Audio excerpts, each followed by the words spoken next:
The Red Army had to travel 12,500 kilometers during Changzheng. That's about the distance from Beijing to New York. They had to travel over mountains and through ravines. Now let's imagine how far this was. If we were traveling in an Airbus 380, we'd have to fly for around 15 hours to cover this distance. It might sound like a mission impossible, but 80 years ago, a multitude of Chinese people set off on this journey. They had to travel without planes, without cars, and without horses to ride. They had to brave the elements without proper nutrition and without proper clothing. But the most miraculous part of all of this was that they succeeded. This famous moment in Chinese history is known as Changzheng, not Changcheng, but Changzheng.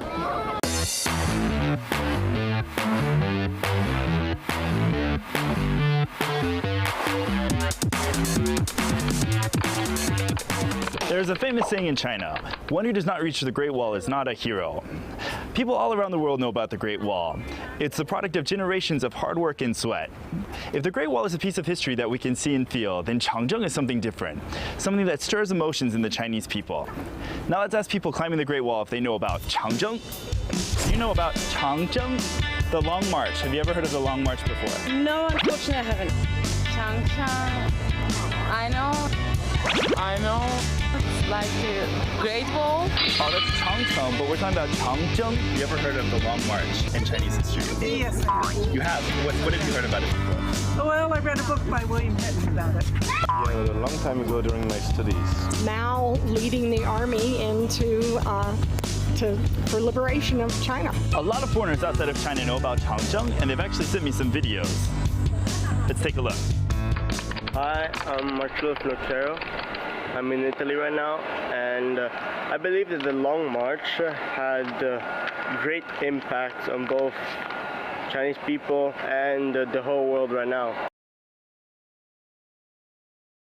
Well, I think it's one of the great stories of the Chinese Communist Party. I often wonder what Mao Zedong, Zhou Enlai, Zhu Di would think of what China has become today. One place foreigners visiting China want to see is Tiantan, the Temple of Heaven. Now Chinese people can spend a relaxing afternoon here, thanks to the sacrifices made by previous generations. The Red Army during Changzheng had to cover 14 provinces. They had to cross 40 mountains, including 5 great snowy mountains. They had to cross hundreds of rivers, including 24 great rivers. As far as battles go, they had to fight 600, most being fought by the Central Red Army, who on average were fighting a battle every single day. As far as weapons and machinery are concerned, for every 100 soldiers, there are only 40 guns, and each gun only had around 56 bullets. At the beginning of Changzheng, there were 300,000 soldiers in October of 1934. But by its end 2 years later, only 25,000 survived, less than 1/12 of the original number. Now, let's ask some foreigners at Tiantan if they know about Changzheng. Do you think you could make 12,500 kilometers, about the distance from Beijing to New York? Bye bye. No, I don't think so. Well, one of the problems that they encountered during this, food would be obviously a problem because they're fighting battles at the same time. So at times they'd have to eat tree bark, they'd have to eat their belts, they'd have to eat the soles of their shoes. It's leather. Right. You could eat it. Right. Well, you could cook it very well, and you could add a few tomatoes. After the Long March, it was 2 years. At the very beginning, there were 300,000 soldiers. By the end, only 25,000 survived, so only 1/12 of the original number. What do you think got them to the end? What do you think got them to survive? People that have the will, they seem to get somewhere where others give up.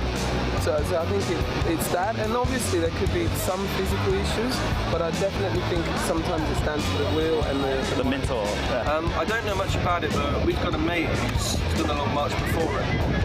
Probably introduce you to him. Oh, really? Oh, that's fantastic. And now we're going to contact Mr. Weldon to hear more about his experience with Changzheng.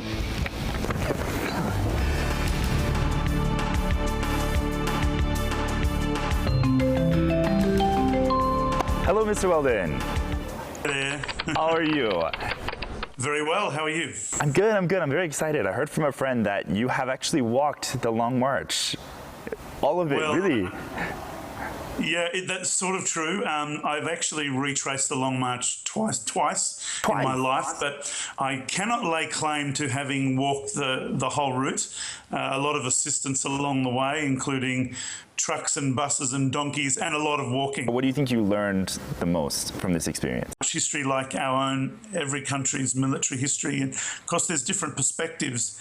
I have nothing but huge respect for that Long March story. The Red Army, when you see what they had to handle, it's incredible that anybody survived the Long March, let alone go on to have the great victories later. Thank you so much for taking time out and sharing some of your experiences with us.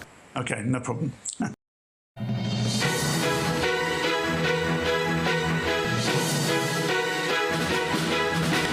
now standing in the center of the Red Revolution in China, Yan'an, and in this spot in 1936, it was the place of victory for the Long March, and this monument is known as the Central Red Army Long March Victory Monument. 12,500 kilometers. For me, this seems like a mission impossible, but for the Chinese people, it's something miraculous that opened up a new route for revolution in China, and for the Chinese people, has become an epic piece of poetry. See you next time.